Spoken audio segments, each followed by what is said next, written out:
This is probably one of my favorite podcasts so far. It's very funny.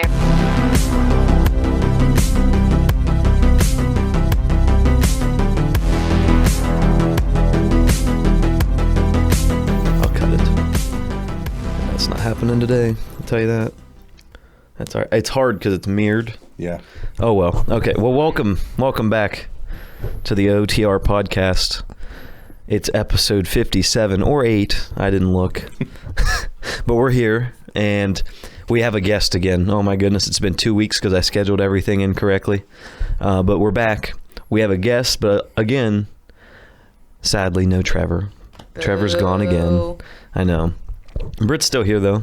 Yeah, I You're don't still have a kicking. camera, but I'm here. Yeah, I'm kicking my feet right now as we speak. But our guest today is Mr. Beau with Cross Law Firm. Is that the correct LLC? Or Cross Law Office. Okay, Cross Law Office. Yep. I'll let you introduce yourself, who you are, and tell us a little bit about what you do. All right, so my name is Beau. I'm an attorney. My office is down in Caldwell. I operate Cross Law Office. I've been an attorney since November of 2017. The office was formed in June of 19. I now have 2 other attorneys, 2 legal assistants, and an intern who hopefully will be a licensed attorney here in November. Do a lot of criminal defense work. We do some custody stuff, other things. Handle a lot of cases here in Guernsey County, Noble County, Washington, surrounding areas. So it's pretty busy.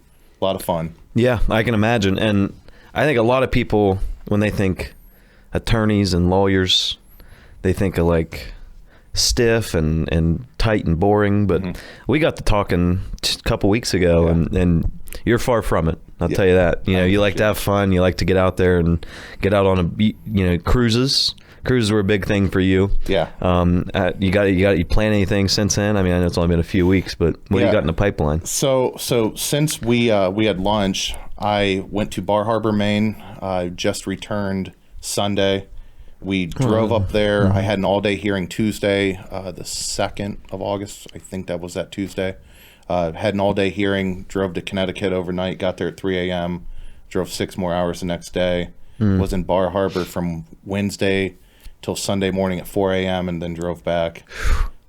Yeah, that's a haul. And this is just something I was thinking of. I just thought of now, actually, is in the COVID years, was stuff still in person, or were you able to just do your stuff off the computer? So for us, it was a mix. The courts, a lot of courts shut down for a couple months, and then it kind of panned out. Some of the courts still allow me to do stuff by video, and it's I bet that's very, nice. Very convenient. Saves drive time. It's great right now. The convenience that COVID created with the courts, a lot of courts received money. Hundreds of thousands of dollars scattered across the county. So a lot of them have technology now.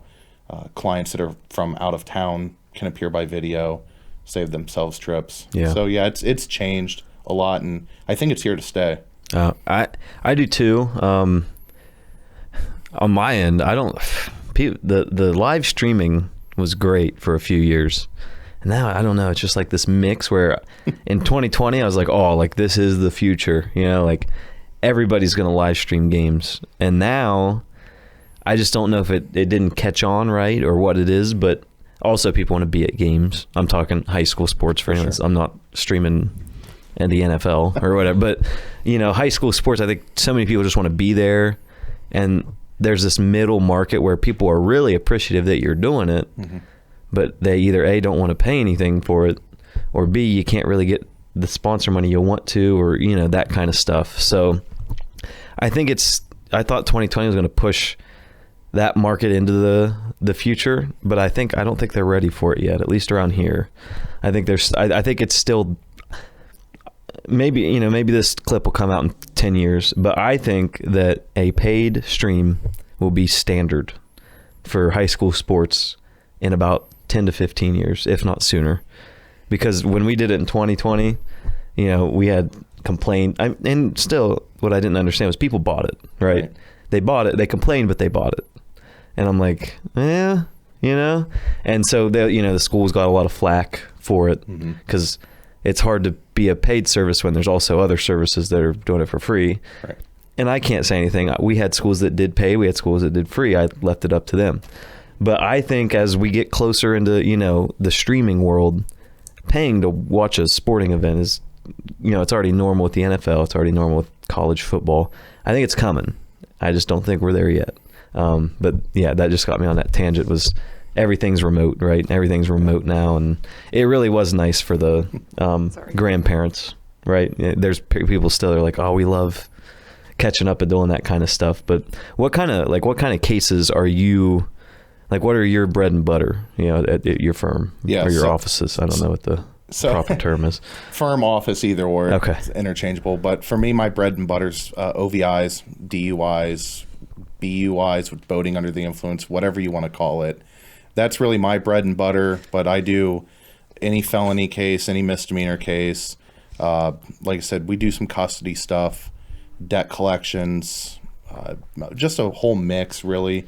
No personal injury, no medical malpractice. That stuff's way far advanced for what we have staff wise.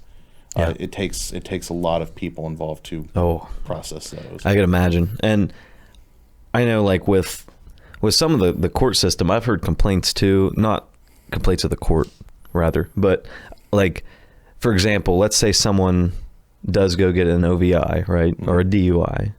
They'll go in. What are you laughing about? You go in and basically, you're told, hey, plead not guilty. We got to go to trial. And there's some people out there like, that doesn't make any sense, right? But when you think about it in the terms of you're doing this because the system is how it is, right?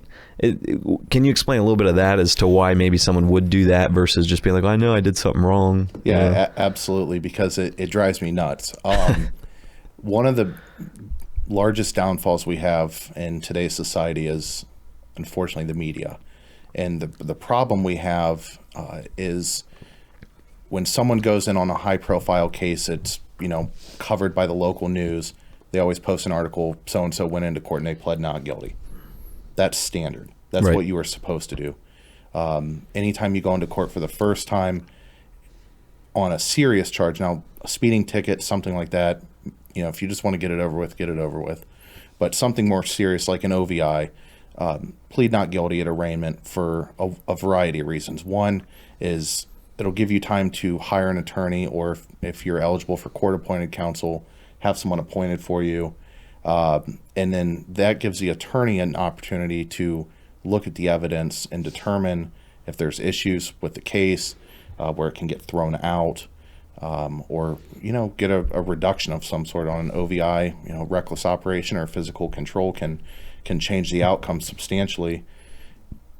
Or you go to trial, and at that point your attorney's prepared, and you never know what can happen at trial. Right. And I thought that was very interesting, but nevertheless, that's in any case, right? I mean, even if it's not an OVI case, it's just so interesting to look at the judicial system, however you say it, judicial. There we go. System and be because as someone that doesn't get into it a bunch, like a Brit. Yeah, like a Brit. Right. They're like, well, why, that's so weird. Why'd they plead not guilty? It's on video or whatever, Yep. And it's so interesting to be like, well, that's why, you got to go through the process. There's a process there. It's not that you want to deceive people, right? But at the same time, there is so much that can go wrong in that process of an arrest or of something, right? Absolutely. To where you can get people off on stuff. Yeah. And it happens more often than you think it does.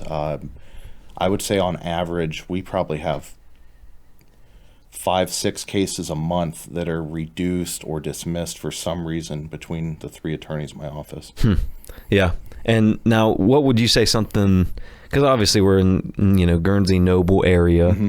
What's something your office does really good compared to other people around here? We're just diligent. I mean, that's the biggest thing with us is we have a team. Mm-hmm. You don't have that around here. A lot of these offices, solo practitioner, they might have a secretary, or at our office, we call them legal assistants because they handle everything from intake, scheduling, all the way through helping us prepare the case for trial.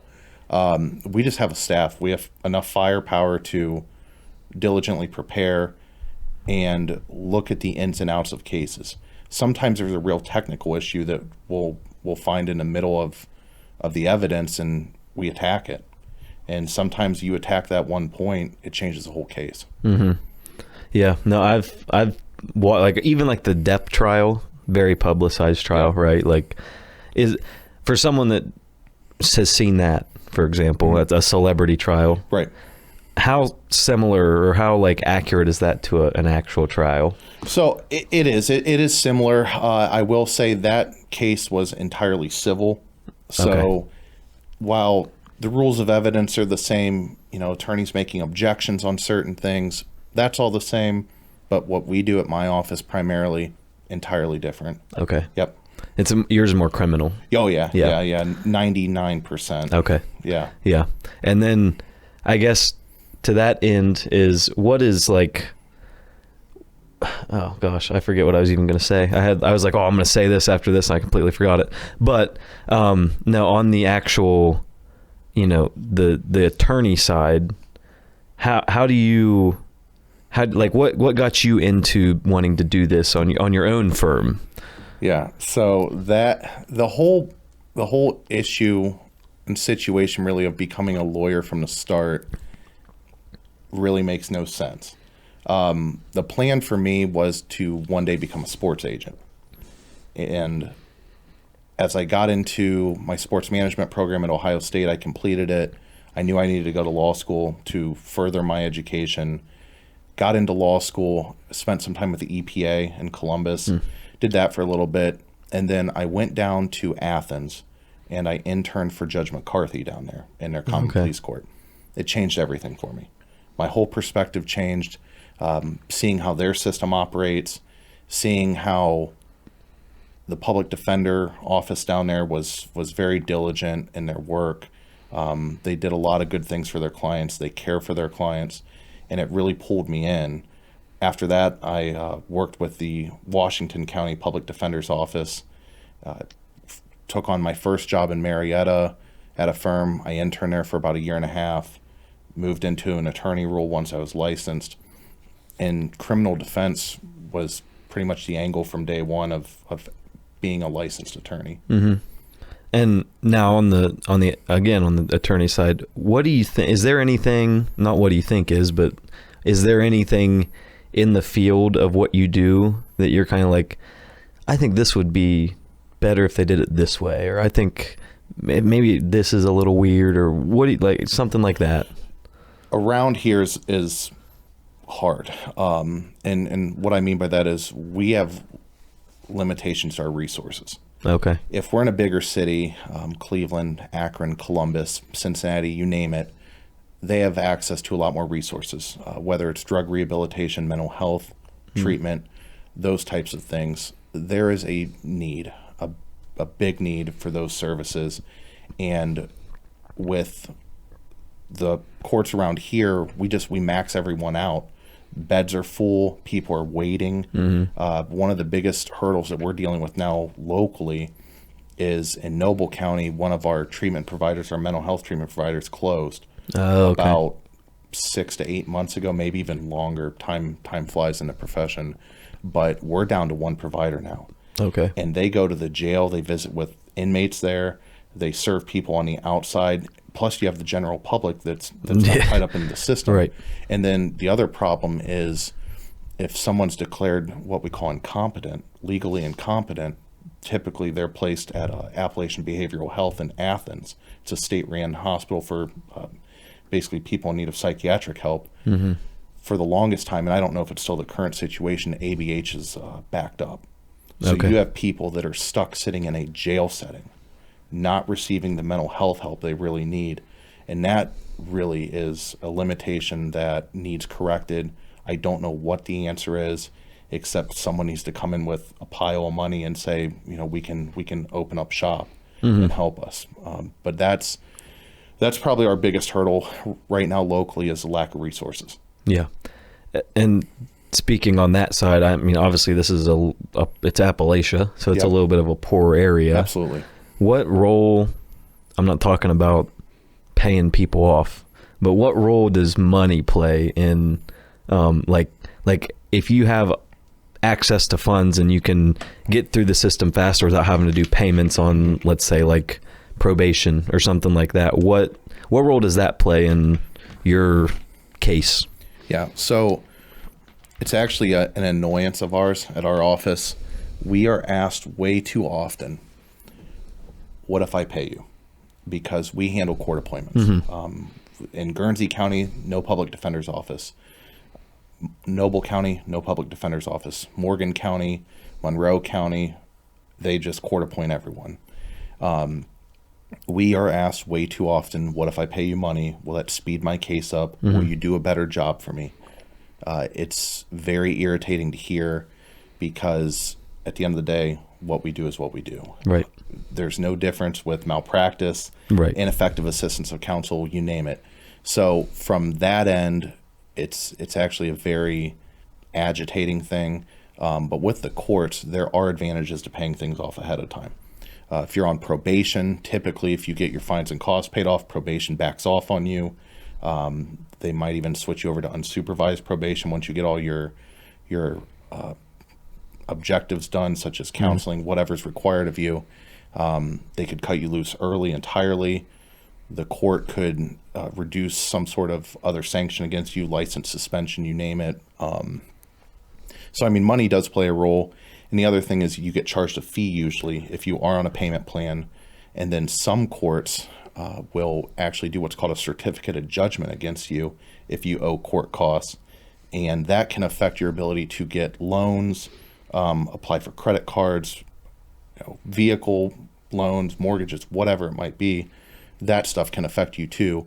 And then if you really ignore the courts, you could be sent to collections. Okay. Yeah, that's interesting. I never knew any of that stuff, so Yeah. that's kind of cool. Yeah, make sure to pay your fines and costs. You didn't know anything about that, Britt? I've only watched one person get arrested. So, What do you, like in person or? Yeah, I told you about this. I was in the bathroom when it happened right outside. Like, so you didn't watch it? Or No, you, we got a you video. We got a video of it. So Oh. I didn't see it in person. I Okay. guess I saw it. Well, I guess if someone is getting your stuff's OVI, Yeah. if someone is getting pulled over, Yep. what action should they take? First and foremost, never put yourself in that position. Right. That's yeah. Designate a driver. Be smart. It does happen. Life happens. Emergencies happen. And sometimes poor decisions happen. You have your keys in your possession. You decide, well, I'm going to take a little drive. Right. And sometimes, I mean, you don't realize how much you actually had to drink and that you're over the limit until it's too late. Most important things are always be able to provide the proper documentation. Officer's going to approach and be cooperative. Be cooperative in the sense of making sure your window's down at least enough to provide identification. It is a crime to not disclose your personal information. It is also a crime to hinder or impede or delay an investigation. They're actually two separate crimes. Make sure you provide your license, registration, proof of insurance, all of which need to be valid. Do not provide a credit card. Do not provide a health insurance card. If you do that, there's a very strong likelihood you are going to be asked to do field sobriety tests. Mm-hmm. You're going to be asked if you consumed any alcohol. Typically the truth will set you free. Answering that question to an admission of consumption of alcohol will lead to field sobriety tests. If there's an odor of alcohol coming from your breath, that will be a problem. Masking odors, though, create just as much of a problem. Spray of cologne. Bunch of cologne. Just throw a mint in your mouth. You light a cigarette, whatever it might be. That'll lead to a problem as well.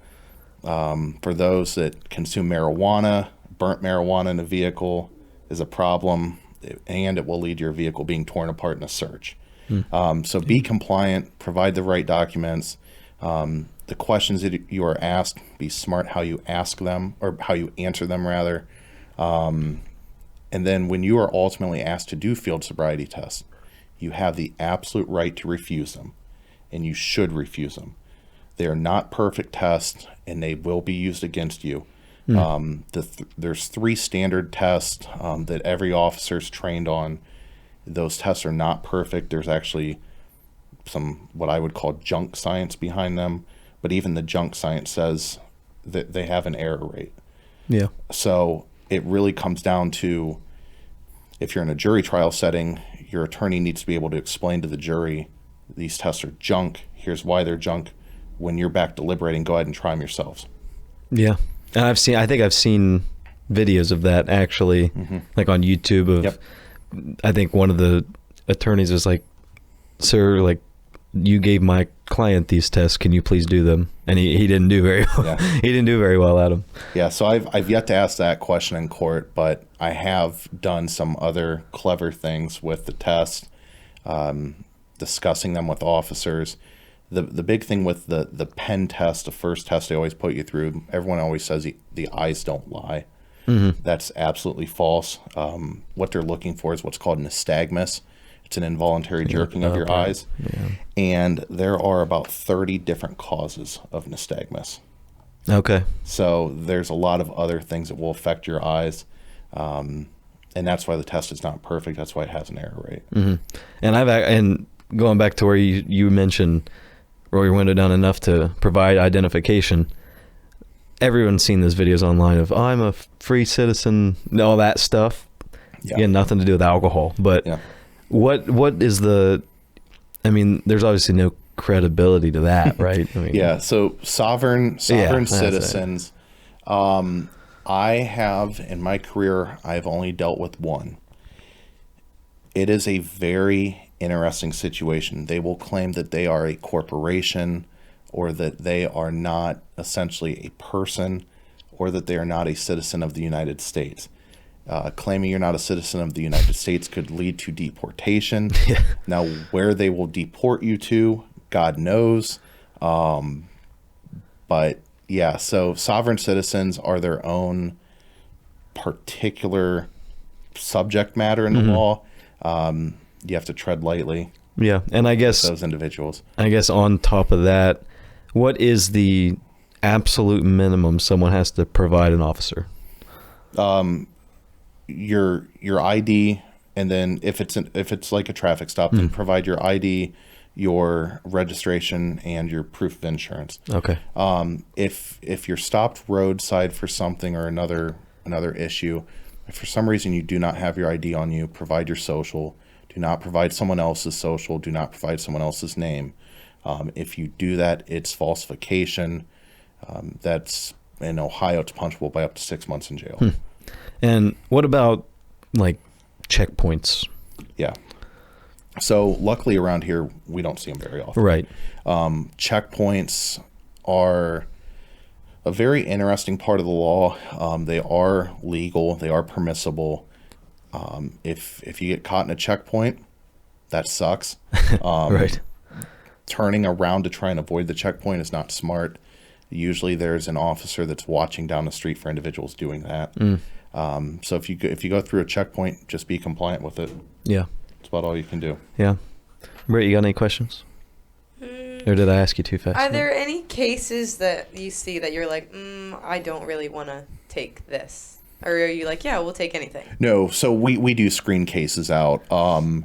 We have multiple different tracking systems, lead systems, really. So if a case comes in, right now we're tracking our leads 2 different ways, and our staff will ensure that we actually want the case before they bring the person in for a consultation or quote them a price. And we turn cases away, I wouldn't say really frequently. Occasionally we do, if it's in our subject matter. So criminal cases, we'll occasionally turn them away. Things that are outside of our areas of practice, we absolutely turn away. There's plenty of other attorneys out there who we can refer them to, put those people in the right hands instead of being bullheaded and doing a disservice to potential clients. Yeah. And I guess we'll take a little bit of a turn here, and I'll address the audience. We have new merch coming out sometime. Ooh. Not yet. That was just that was no segue. But Britt is pushing me to put out a new merch line, so we'll do I got that. A great idea. I think you guys will love it. What is it? I can't say it on here. We're gonna surprise them. Okay. I told you earlier. I know. I just thought you could tell them. It's a surprise. All And right. it's about space. Big shocker. Well, right. No, that definitely makes sense. But this week also, I went to an auction. Ed and Ben Schaefer. I never done auctions before. I should not be allowed to. The Schaefers do an excellent job. Right. They are unbelievable people. They do a great job with their auctions, their real estate business. They also are the auctioneer for the Noble County Fair. Okay. And the livestock sale on, I believe it's the final day, which is usually Saturday, I believe. Mm-hmm. They always stream it to Facebook Live. Yeah. Last year's was an absolute treat to watch. Yeah. It's addicting. On the online like estate sale stuff where you can just look through everybody's junk. I found a camera, and if you're a viewer, I guess I can show you. But it's called a Bolex. It's an H16 reflex is what it's called. But it's from 1957, and it takes 16 millimeter film, rolls up in there. I don't know if I'm going to use it because it's a lot of work. And if you want to get a 100-foot roll of 16 millimeter film developed, it's $250. So, and how long does that film for you? 2 minutes. All right. So you're not going to be filming too much with it anyway. But I've seen videos. There is a very distinct look to film, and that's why there's a demand for them. But I guess I'll get that out. But, oh gosh. While you do that, let me plug us real quick. Oh, sure. Yeah. All right. Yeah. So go follow us on Instagram, Facebook, all the socials at otr.pod. And then shop our merch, otrcast.shop. Listen to us on Spotify, Apple Podcast, Anchor, anywhere you listen to your podcast. OTR Pod. And same on YouTube. Back to you. Oh, good job. I know, I didn't even have to ask. So this was the PC Flyer estate sale, and I saw this thing on there, and I looked them up online, and they were going for a good penny. And I was like, I'll bid on that, And really, like, what they sent was basically this. So if you're looking at it on here, that's all I could see of it. I looked at it, I'm like, it has 3 lenses on it. That's more than some of them online have. And it actually has the tag on it still. Wow. Right, or at least it's been put back on by somebody. But it's got the original tag on it, and these are all the lenses that would come with it. And they have it's phenomenal condition. They've got the covers, everything for it. But this actual model is called the reflex model because there's the viewfinder, right? So this is what you would use way back when to find your kind of see what you're seeing, right? But the reflex model actually has this, which lets you see through the actual lens. So you could film with this and actually see what your lens is seeing, which makes it a lot easier to kind of focus it and everything. But this is interesting, and I think I'm gonna sell it. What? But it's also I don't know. I can't say that. I'm You not. can't say that. Don't jinx it. I'm not doing that. But I don't know. I might sell it if I need money, but I don't think I'm going to. But I might just keep it because it is. It's got this. This is like original on it, and this is where you're supposed to put your tripod, but they've never taken that out, or at least it's in there really well. Hey, if you get someone to pay enough money for a wedding, use it. I thought about it. Yeah. I thought there might be a market, right? There might be some market out there where someone really wants like a dance or something filmed on film. Absolutely. I was like, that, you thought wedding video was kind of it's not a niche market anymore, but it used to be. You thought that was niche. Wait till you start doing 16 millimeter wedding video, right? You'd be traveling, I'm sure. It's like how Polaroid cameras came back, everyone all of a sudden had Polaroids again, and we're taking still photos. So, hey, you never know. I love Polaroids. I wouldn't put it past anything because really, like the biggest thing now that I've seen with like some of these like Columbus weddings and stuff is they want film photos. Yeah. So, it's not far behind. But like there's literal photographers that just shoot film and they're paid to do it. And they're like, I don't know, it's the look, it's something, it's tradition, I don't know. but it is a thing now. They ask for film photos versus digital. Right. So it's a really interesting field, and I'll let you feel this, but it's hefty. It's got a good heft to it. Jesus.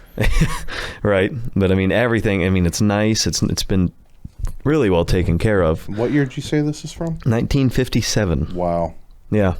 And I've seen some out there that are beat up and people are buying them, and I'm like, yeah, the condition's incredible. And so this PC Flyer estate that was actually sold, I guess I was talking to some of the guys down there. I guess I better talk on the mic if I'm going to talk. But I guess that estate was some guy, and it was in Cumberland, Ohio, was this one. Shout out Trev's old. Shout out Trevor. Yeah. But I drive up, I'm in the middle of, Cumberland, right? You're like, oh gosh, what am I doing here? And you just pull up this private drive, and it turns into like a mansion with a massive, massive barn, like nice pole barn, like really nice. And I guess this guy got an inheritance or something, I believe. That's what the guy at the auction was telling me. But I guess he got an inheritance and spent a lot of it on that house on just like collectible stuff. Mm-hmm. So that's what I think. He just collected old cameras, and this was something he kind of kept around.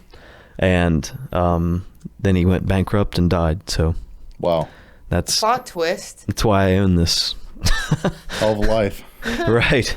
Yeah, I don't know how old he was. I don't know, anything about that, but it was a nice house. I mean, for the middle of nowhere, it was a really nice house. For Cumberland.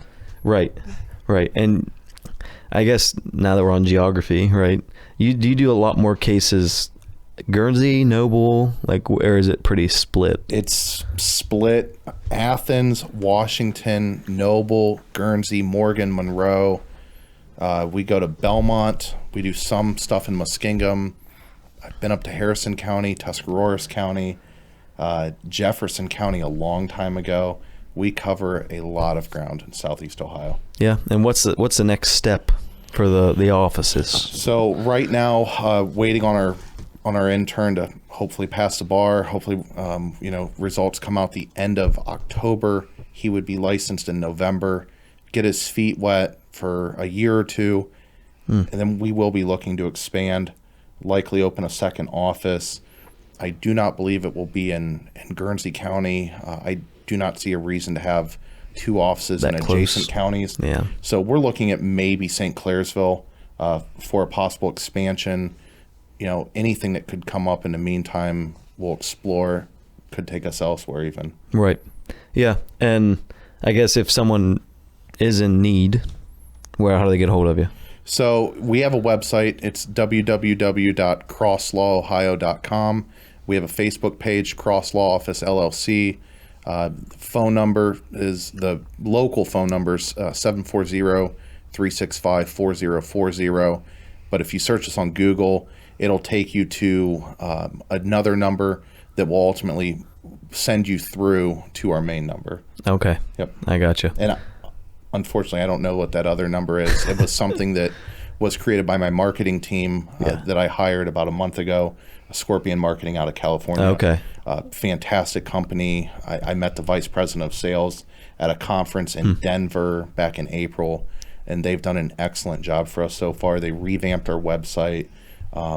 Really, they've gone above and beyond, and it's shown with our work lately. Yeah. And now, do they do broad marketing, or is it more for law office? They do marketing? everything. Okay. Yeah. That's pretty cool then. Yeah. Oh man, it's getting redder the longer I sit here. Aye. Well, I think, is there anything else you want to leave with people? And that was a poorly worded statement, but we'll go with it. No, thank you again for coming on. Yeah, absolutely. It's been great. We'll Thanks for the advice. Yeah, certainly, guys. Good, Britt. Thanks for the advice. In case I ever get pulled over, I now know what to do. Right. Yeah, and thanks for listening too. I guess we got to get on a cruise ship sometime. Absolutely. Go for a cruise. Big cruiser. Love to go on cruises. Anyone out there listening, go on a cruise if you have not been on one before. By far one of the most affordable trips you'll ever take. If you consume alcohol, make sure you buy the drink package. Drinks are expensive on the ship. Carnival does have a drink limit. I know Royal Caribbean does not. I'm not sure about Norwegian or the other lines. But yeah, take a cruise, take your family. It's well worth the experience. And you can't get pulled over if you're on a boat. That is true. That is, as long as Remember- you're not driving the boat. Who's gonna pull you? Maybe it's okay. I'm not gonna be driving I was the gonna boat. say we got ODNR. Yeah, you can there. get pulled over by ODNR. And Yeah, they're it- mean. It does have. Oh, I meant like in the middle of the ocean. Oh, Yeah. Nobody's gonna The get cruise that there. ship. And then the other thing with a cruise ship, if anyone out there decides to go on a cruise, take note that most of them do have a casino. Casinos are open when you're in international water, so take cash with you and go gamble. Yeah. Brett, we might have to take a OTR cruise. Sounds like it. Trevor loves cruises. He keeps Does talking he? about that one that he went on every time. That's He his does. One, that's his one story. That's his one travel story he has. They're fun. They're fun. I mean, they're well worth it. Yeah, we'll do that. We'll go on an OTR trip. Yeah. And we'll invite you along too. You Awesome. can come hang out with Trevor, and I bet everyone's girlfriends will be there. So Yeah. I'll bring the wife and Britt will bring Me. whoever she's talking Brett to will that bring just herself. that day. Yep. Hey. All right, that's enough dogging on Britt. We'll see you next time. Sign us out of here. I Cue guess the outro. Ow. Ooh.